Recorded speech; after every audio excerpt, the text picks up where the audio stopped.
ఒకవేళ మీ ఇంట్లో వాళ్ళకు ఎప్పుడైనా ఏదో ప్రమాదం జరిగింది అనుకుందాం, టచ్ వుడ్ జరగకూడదు, జరిగింది అనుకుందాం, వెంటనే మీరు ఏం చేస్తారు? హాస్పిటల్లో అడ్మిట్ చేస్తారు. ఏదో మీ దగ్గర ఉన్న సేవింగ్స్ తో హాస్పిటల్లో అడ్మిట్ చేస్తే సరిపోతుందా? అప్పుడే కదా అసలు స్టోరీ మొదలయ్యేది. మెడికల్ చెకింగ్ అని, ఇంకా ఆపరేషన్స్ ఇవన్నీ ఉంటాయి కదా, వీటన్నిటికీ సరిపడా అమౌంట్ కోసం వెతకడం మొదలు పెడతారు.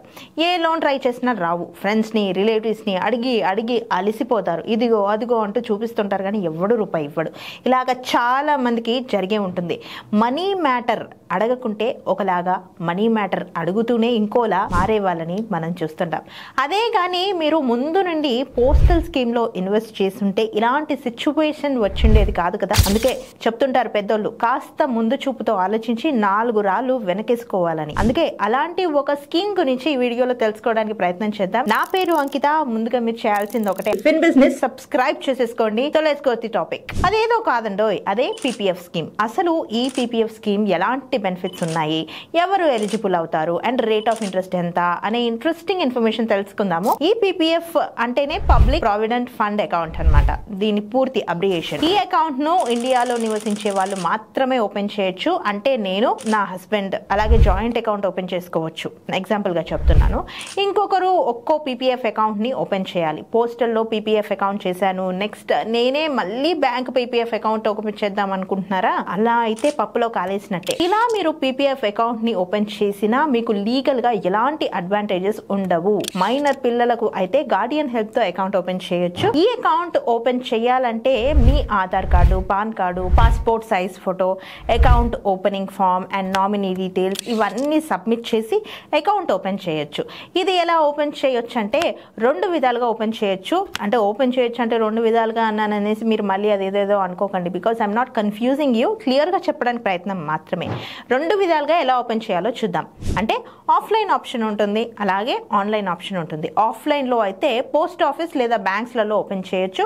ఆన్లైన్ లో అయితే మీకు ఇంటర్నెట్ బ్యాంకింగ్ ఉంటుంది కదా, అక్కడే మీరు అప్లై చేసుకోవచ్చు. డైరెక్ట్ గా వెబ్సైట్ లోకి వెళ్ళిపోయి అప్లై చేసేసుకోవచ్చు. ఎలాగంటే జస్ట్ మీ నెట్ బ్యాంకింగ్ లో మీ బ్యాంక్ పేరు అండ్ మీ పీపీఎఫ్ నంబర్ ని ఎంటర్ చేయండి. అంతే. ఎంటర్ చేయగానే మీకు ప్రాసెస్ అంతా తెలిసిపోతుంది. క్లియర్ గా స్టెప్ బై స్టెప్ చూపించేస్తుంది అది. అండ్ అలాగే మీరు కానీ ఈ స్కీమ్ లో ఇన్వెస్ట్ చేయాలంటే మినిమం 500 నుండి 1,50,000 వరకు ఇన్వెస్ట్ చేయొచ్చు annually. And rate of interest వచ్చేసి 7.1%, అంటే 7 రూపాయల 1 పైసా ఇస్తుంది. ఇలా ఇన్వెస్ట్ చేసిన అమౌంట్ పైన 1.5 lakhs వరకు ట్యాక్స్ బెనిఫిట్ పొందొచ్చు. ఒకవేళ మీరు ఒక 2 years ఇన్వెస్ట్ చేసి మర్చిపోతే తర్వాత ఎప్పుడో గుర్తొచ్చి అప్పుడు నేను పీపీఎఫ్ లో నేను ఇన్వెస్ట్ చేశా కదా, దానికి ఇంట్రెస్ట్ ఎంత కట్టాలా అని భయపడకండి. అలా ఏమి భయపడాల్సిన అవసరం అయితే లేదు. ఎందుకంటే మీరు ఎన్ని ఇయర్స్ నుండి పెండింగ్ ఉన్నారో, అంటే ఎన్ని ఇయర్స్ నుండి మీరు మీ అమౌంట్ ని కట్టేది పెండింగ్ పెట్టుకున్నారో ఆ పెండింగ్ అమౌంట్ ప్లస్ ఇయర్ కి ఒక పెనాల్టీ 50 రూపాయలు లెక్కన ఎన్ని ఇయర్స్ ఉంటే అంత పే చేస్తే మీ అకౌంట్ యాక్టివేట్ అయిపోతుంది. ఇది ఒక వెరీ వెరీ గుడ్ ఆప్షన్. చూసుకోండి. ఇప్పటి వరకు పోస్టల్లో ఉన్న పీపీఎఫ్ గురించి చూసాం కదా, ఇదే మరి బ్యాంకులలో ఎలా ఉందో చూద్దాం. ఫస్ట్ మనం హెచ్డిఎఫ్సి బ్యాంక్ లో అయితే ఒక ఎగ్జాంపుల్ గా తీసుకుందాం. హెచ్డిఎఫ్సి బ్యాంక్ లో అయితే same 7.1 interest rate of interest ఉంది. టెన్యూర్ వచ్చేసి 15 years. ట్యాక్స్ బెనిఫిట్స్ వచ్చేసి 1.5 lakhs. పాస్బుక్ ఇస్తారు. దానికి గాను కొన్ని రీజనల్ అవసరాలు అంటే కేవైసీ డీటెయిల్స్ ఉంటాయి కదా, అవి ఇస్తే చాలు. ఈ పీపీఎఫ్ ను ట్రాన్స్ఫర్ కూడా చేసుకోవచ్చు. గుర్తుపెట్టుకోండి. కొన్ని బెనిఫిట్స్ ని మనం ముందుగా తెలుసుకొని ఇన్వెస్ట్ చేస్తే బెటర్ అన్నమాట. వేరే బ్యాంక్ లేదా పోస్ట్ ఆఫీస్ నుంచి హెచ్డిఎఫ్సి బ్యాంకు మీరు గనక ఎక్స్టెండ్ చేసుకోవాలి అనుకుంటున్నారు అనుకోండి, ఐసిఐసిఐ బ్యాంక్ లేదంటే ఎస్బీఐ బ్యాంక్ కూడా సేమ్ రేట్ ఆఫ్ ఇంట్రెస్ట్ ఇస్తుంది. Same tax benefits. Minimum deposit వచ్చేసి 500 నుంచి 1.5 lakhs వరకు ఇన్వెస్ట్ చేసుకోవచ్చు. ఒకవేళ మీకు మధ్యలో అమౌంట్ కావాలన్నా ఇవ్వరు. గుర్తుపెట్టుకోండి. బికాస్ టెన్యూర్ పీరియడ్ అనేది ఉంటుంది కాబట్టి దాన్ని మనం ఖచ్చితంగా గుర్తుపెట్టుకొని మెయింటైన్ చేసుకోవాలి. ఒకవేళ ఇవ్వాలి అంటే అకౌంట్ హోల్డర్ కి హెవీ హెల్త్ ఇష్యూ వచ్చుంటే లేదా అకౌంట్ హోల్డర్ స్టడీ పర్పస్ మీద ఫారెన్ వెళ్తుంటే రీఫండ్ చేసే ఆప్షన్స్ ఉన్నాయి. గుర్తుపెట్టుకోండి. ఫారెన్ వెళ్ళినా లేదంటే ఏదన్నా సడన్ గా ఏదన్నా అయ్యింది తనకి కానీ ఏదన్నా అయింది అనుకోండి, అప్పుడు మనం రీఫండ్ చేసుకునే ఆప్షన్ ఉంది. కానీ మీకు 7.1 రేట్ ఆఫ్ ఇంట్రెస్ట్ తో ఇవ్వరు. గుర్తుపెట్టుకోండి. అంటే ప్రతిదానికి ఒక లూప్స్ అనేవి ఉంటాయి. ఈ లూప్సే తెలుసుకోవాలి. దట్స్ వై నాలెడ్జ్ షేర్ చేయాలి. That's what Finbill is doing. అలాగే 1% తగ్గించుకొని 6.1% తో రీఫండ్ ఇస్తారు మీకు. గుర్తుపెట్టుకోండి. చూసారు కదా పోస్టల్లో పీపీఎఫ్ అకౌంట్ ఎలా ఓపెన్ చేయాలో అండ్ పీపీఎఫ్ ద్వారా ఎలాంటి బెనిఫిట్స్ ఉన్నాయో తెలుసుకున్నాం కదా.